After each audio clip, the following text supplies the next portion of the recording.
Alec, Yes, Zach. we're getting spooky tonight, baby. It's Oh, the wait. Are start we of starting? yes. Did we start? Oh, Yep, we didn't start with our costumes on. I have Oh, mine on pretty much.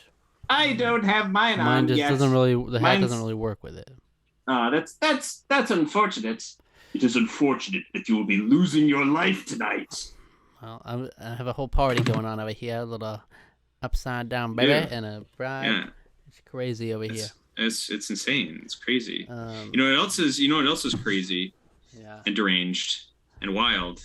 this right The here. mind of Junji Ito, wonderful author who Oh, I'm a fan of. I've read uh, some of his other works. The only story that I've read in full is Uzumaki, which I'm a very big fan of. I think it's a wonderful story.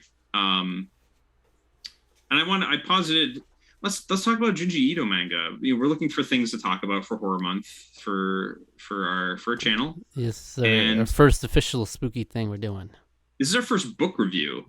I Right. think, right? This is our Yeah. first book review. It's the first time we've talked about anything. We're talking about Junji Ito's Censor, his one of his newer manga that he wrote, um, and it is his first foray into cosmic horror as well. He's well known for a lot of supernatural and body horror stuff, both of which are still at play here. Hmm. But all serving a much more I would say unsettling rather than like outright. It doesn't play the straight beats that you would expect from a lot of his other work, which is actually one of the reasons why I thoroughly enjoyed it personally. Right. I don't know what you thought. What did you think, Zach? This is your first Junji Ito manga as well. That's right. So, Pretty which is wild. interesting. Yeah. Pretty wild. I do enjoy it a lot. Visually is great. I love this. I love this hardcover. Yeah. It's so nice. Look at the raised text on it. That's what I love. Got the texture, the raised text. We also have got a beautiful. It's an insert here too as well, which has the sort of spread of a lot of the characters and scenarios from the from the art's manga. so great. This page in particular really is striking. Okay, hey, spoilers for the body horror. Really striking here. That is the body horror. That was like I was like, oh yeah, I was like, yeah, we're getting to What the heck, bro? the stuff he's known for right here. So he's got to throw that in there. Kyoko Byakuya. Yes, Kyoko Bakia. He's just, like he's really feeling it here, and he just. I did not expect to turn the page in this. She's absolutely gorgeous, by the way. He's like. Oh yeah. I get it. I get the fascination. Oh yeah, you get it. You get why you would allow that to happen to you. I would love that to happen to me. Yeah. Oh yeah. All of my for sure. Freaking eyes and the tongue, just everything stretching out. It's crazy. Yeah, that's so. He's kind of like he has a lot of inspiration from other horror manga authors, but he's kind of like the most well-known one at the moment right now. Tomi Uzumaki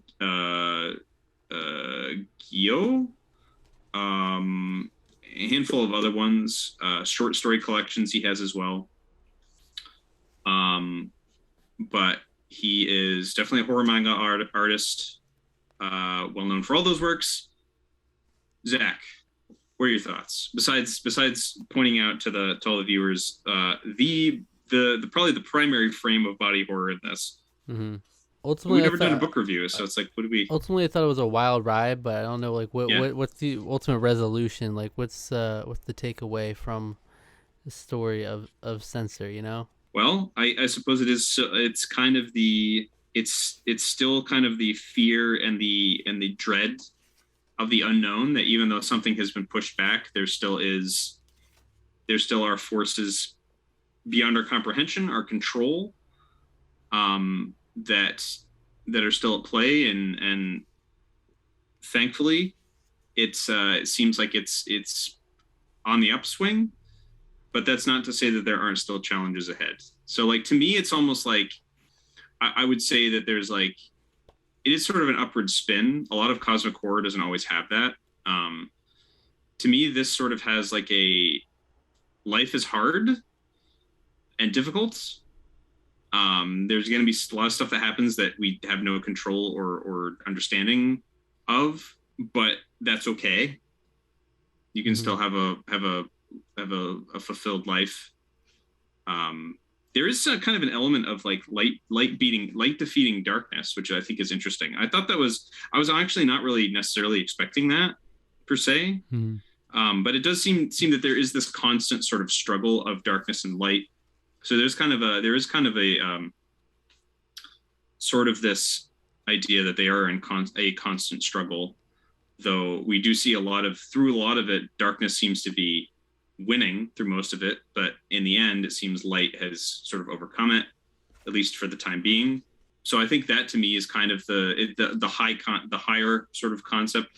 But yeah, there is. I will say that this is definitely a ride. The plot does not go in any direction I was expecting. Even from the very beginning, we're just kind of along for the ride. And I think he even writes in the afterword that like that happened to him as he was writing it. Like his character, he was like, the characters just started doing things, and I just kind of like let them do it, and it just happened, and things just happened. Yeah, so sometimes it was like, it doesn't need to be that deep, you know. It's like it doesn't have to all be planned out ahead of time. It's just like kind of take you on a journey here. Right. I don't think Uzumaki is not terribly deep, but it's a very compelling story. A very simple premises that are drawn out into a long form. And yeah, I don't even know if there's necessarily there probably is, but I don't want to spoil that manga either. There probably is kind of a message that I could probably come up with that there. Overall, I not even talking about the messages, his art is amazing as always. Like he's absolutely just a stunning artist. Like there's really nothing else to be. You could just leave it at that. I mean, yeah, I love that's I've never seen. I mean, I haven't read that many manga in general. The only ones I've really read are some of the mainstream, popular manga. So nothing near this kind of realm. But there's just so much detail in every page, especially when you get into all these complex things happening. And I mean, I love even just the stuff like the angel hair, which is like, that's like the through line that's the one consistent thing throughout. Is the angel hair is involved in most of the story, but I like how even that's depicted, and even on the cover, how it's just all over. So yeah, I guess basic general premise. So a girl is sort of traveling. Kyoko Byakuya is traveling just kind of along a mountainside, and she's seeing this sort of angel hair, and she's like, oh, that's weird, because volcanic hair is actually apparently a natural phenomenon that I was unaware of. But it's basically like a collection of ash that's sort of hardened, and it happens usually after volcano erupts. It can sometimes spew, but this particular stuff is gold, which is not a thing really. So she comes across this village, and they're all like covered in it. And they're all like, yeah, it allows us to sort of like to connect to the universe. Like that's our purpose. We're supposed to connect to the universe. And if we meditate and during meditation times, we can then connect to it. And we're hoping to eventually be able to reach this missionary that came during the Edo period. Christian missionaries were killed and persecuted in Japan. Christianity was a banned religion. And this missionary had come to their town. And it's like, oh, well, this hair is his, and he's trying to beckon us to speak to the universe. And so they do. This is all in the first chapter, by the way. So they do, but it turns out that what is beckoning them is not him. It is a much darker presence, which is looking for a foothold on Earth. It's one of those cosmic things, and even just talking about it, it's already like I'm already kind of getting like shivers going up my spine, because like this stuff to me is really the stuff in terms of horror, this cosmic stuff. Yeah, the idea of like things that are so unbelievably out of your control that you can't even hardly comprehend them. It's what Lovecraft like kind of was big on, right? In the spirit of Poe, he went a step further Also didn't hurt that he was literally afraid and hated everything. He was a horrible racist, but we're not here to talk about Lovecraft. But yeah, so Flash Cut, she has somehow been protected for this. She saw this vision, or was like protected by an eruption, and her hair is turned all gold, and she's basically become like a higher being, more or less. Mm-hmm. So we then cut to it is then the rest of the manga is about this reporter that's trying to track her down and find her and figure out like what's the deal with that, what's going on, like where'd she go, she's this fascinating individual, and it's kind of this wild trail of people affected by her, and the sort of small touches of the cosmic horror at large that's touching in on our reality. And it's like it eventually climaxes into a huge massive thing again. But I like how a lot of the manga kind of does a just everyday sort of thing, but every chapter has like the touch of the darkness, basically, in a beautifully grotesque, wonderfully drawn, horrifying, beautiful way. Yeah. So yeah, I really enjoy it. I would highly recommend people check it out. I don't really know what else more to talk about. Characters. You want or well, I was gonna say I love the small details, like the chilling images was mostly what I like. You know, the cosmic ideas and stuff, they're cool. But overall, I like the stuff like there's little bugs that they. Oh yeah! Oh god! There's like little faces in them. There's like. Oh god, that was so gross. Where, like, she could recognize the faces in them. You're just like, oh, that was my boyfriend. And they're just like all over the place, and then just the pages get crazier and crazier, with more and more of them with like more detailed faces, like this crazy stuff. Yeah. And then this girl, Benny crazy. Yeah, Benny, I love her. I love her. I would do she's so oh no, she's horrifying. She's absolutely terrifying. Oh god, yeah. There's so much. Yeah, the details are just like, they're gorgeous. There are so many unsung mangaka out there, or I guess I should say there are so many manga artists out there that aren't in the sort of like mainstream light. The ones that do these like darker, sort of more adult works, more adult manga, are so talented. They're so talented, and he's definitely a known name. He's like the name in terms of horror manga. But I mean, yeah, it's like I don't think enough can be said about like how good the art is. All these details of like the hair and everything. It's like the hair, the expressions too. The like the faces, abject. Yeah.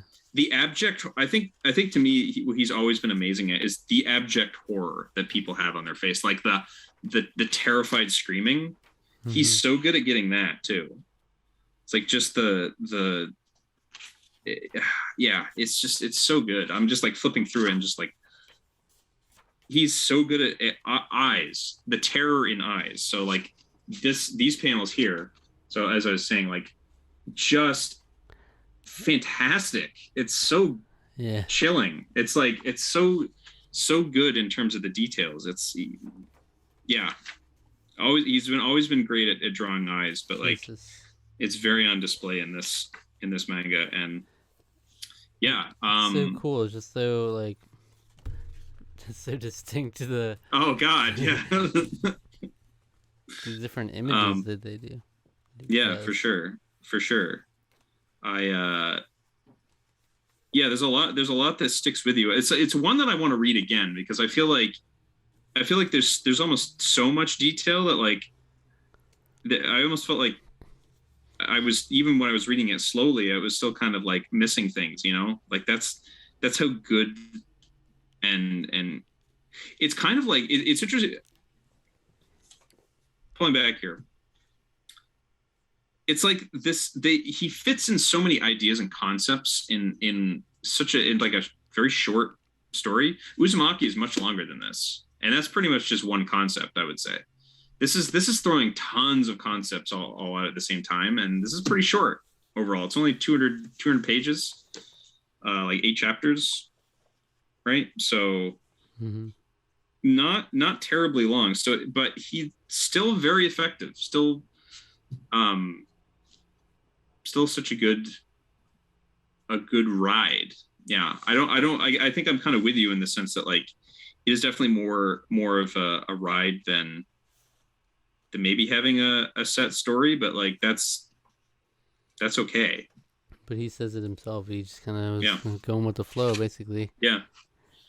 I love when he like, even after the whole body horror page, you had the reporter when he was like going to sleep, and then he started dozing off into it. And then he was like, "Whoa, Oh, hold Jesus. on, yeah, that's happened to me now too." But it's So great. yeah, I've never really read any manga like this at yeah. all. It's cool. He's definitely somebody I'd recommend. It's not always for the faint of heart. There are some definitely concepts in other manga that he writes that might not gel with people or might be easily grossed out. But there's, like I said, there's a lot of body horror and a lot of his other stuff. That's kind of what he's big on. Mm-hmm. But if you're okay with that, if you've got I guess a good enough stomach. I read almost all of Uzumaki in one sitting. I was just completely transfixed. And this is kind of the same way. I had to just sit down and read and absorb it. And yeah, there's nothing quite like that, I think. Yeah, I'm a sucker for a good cover. Nice hard cover. And it's like, this is a nice. Very nice. Raised font. Yeah. This will go proudly on my shelf. I'll be very happy to put this up on there. So I know in one of his, I do also know in one of his other ones, which I was just reading about this the other day. There's one that's literally the entire concept is based on the fact that he once stayed somewhere. He was like forced to stay in a place where the mattress was all gross and had been sweated on a lot, and it was like very, very used.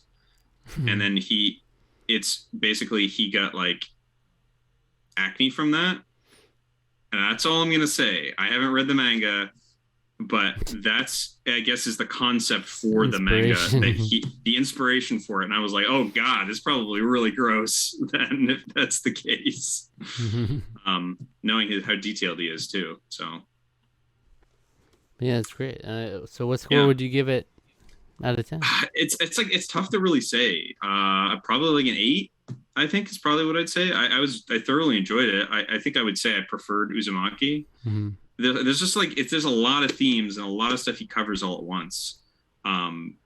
Maybe not as effectively as if it had been in a longer sense, but I don't know how you could draw it out more. I think it's kind of perfect in the short form that it is. So. I loved it. It's tough because substantive wise, like I don't think there's much to take away from the story, but in terms of like the illustration, I feel like it should be way higher as a score. Yeah. It's like there's so much effort that goes into it. This is 10 out of 10 for art. That's for sure. I mean, he's amazing. Like I can't really speak highly enough of him. There are a lot of talented manga artists out there. He's up there. He's up there with some of the best. Like visually, sure. I've never really seen anything like this from the style. So, but yeah, I would also give it 8 out of 10 probably. Yeah. But yeah, it's like 10 out of 10 visually. Yeah. So go check it out. Go read Censor. Absolutely do it. Why not? It's pretty cheap too. I bought it for like $13 or something like that, like $14. Like it retails for $20. So at your bookstore, $20, but I think on Amazon you could probably get it for less. No regrets though. No, not at all. Again, I proudly put that on my shelf. It's our first dip into our month of horror. Yes. October month.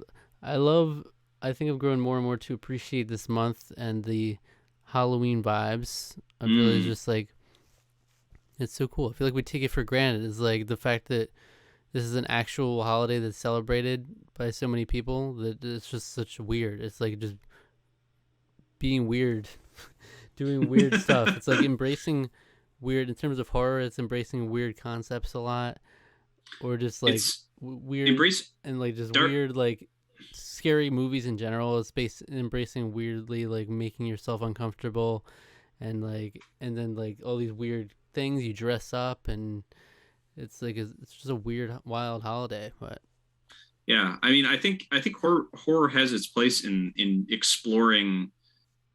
There is a side of life where like we as human beings we're afraid of things. There are concepts and things that are dark that we have to experience. You know, obviously, your slasher films of the the 80s and 90s all kind of came out of I suppose probably an increased worry of violence and predators and things like that sort of came out of that era. But I think that different horror concepts broader than that, rather than just like slashers, because I'm not the biggest slasher fan.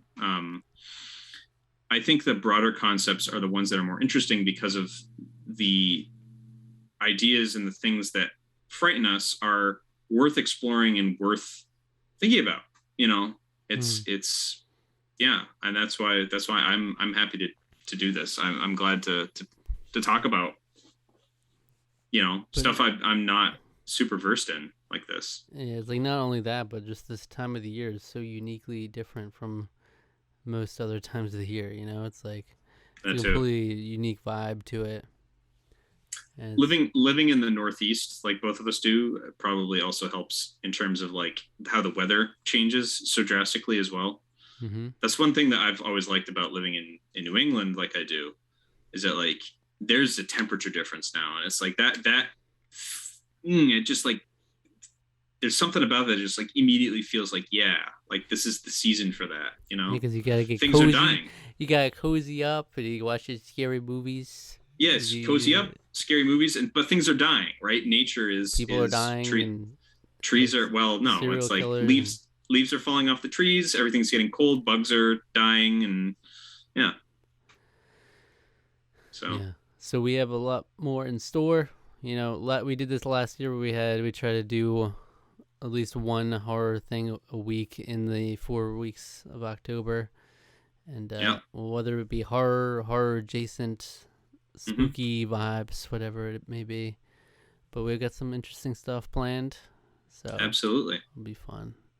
And we dressed up for the occasion. I wanted to get like a full-on backdrop. I mean, I'm crammed in my little video here. Like, I have only a little box to work with, but yeah, I couldn't find it in time, and I don't know where I would put it. I don't even have enough room. I wanted to have like a whole spooky backdrop here, but I shoved in here with my bride and my child. So I see. Yeah, I'm gonna have different. Don't worry if people are like, he's reprising his Toby thing from last year. What a loser! It's like, well, I don't worry. There'll be more in store. Everyone's saying. I hear it. I can hear it now. I'm getting canceled for it. I hear it now. Yeah, we're gonna have some nice costumes coming in. For sure. It's gonna get spooky. It's gonna get scary. So, what do you recommend people check out after watching this review of a manga, which is unusual? We've never done anything like that before. You should go watch our review of The Hateful Eight. Okay. Yeah. Body horror in there, yeah. Body horror. Yeah. I was just looking through our videos the other day. I'm like, wow, a lot of these we haven't recommended, and I feel like we go through some of the same ones a couple times. I'm like, we do, yeah. We have done that. Just gotta go through some of these other ones that are in there. There's a treasure trove of great Tarqaron videos out there. There is. There's a lot. There's quite a hefty helping. And just because it's horror month doesn't mean you have to recommend something horror, because then we'll just be recommending Haunting of Hill House, Haunting of Bly Manor. This is like last horror month. We have our zombie apocalypse survival scenario. We'll just be recommending all of our last year's horror videos. But yeah. All right, so thank you for watching. Subscribe to the channel. Subscribe to our podcast feed. Like the video. Leave a comment letting us know, hey, if you've read this or anything like it, Junji Ito, Yeah. Let us know. What do you think? Sound off. Let us know what we should read next. I don't know what I should of him read next. I should pick up a physical copy of Uzumaki. I do want to own that. Uzumaki. Yeah. Spiral. You abandoned me. I remember that song from In the Heights. Usnavi. Uzumaki. Uzumaki. Hit the notification bell. Follow us on Twitter and Instagram and Facebook. Like us on Facebook even. It's all Tarqaron TWO, baby. Do that. Bye.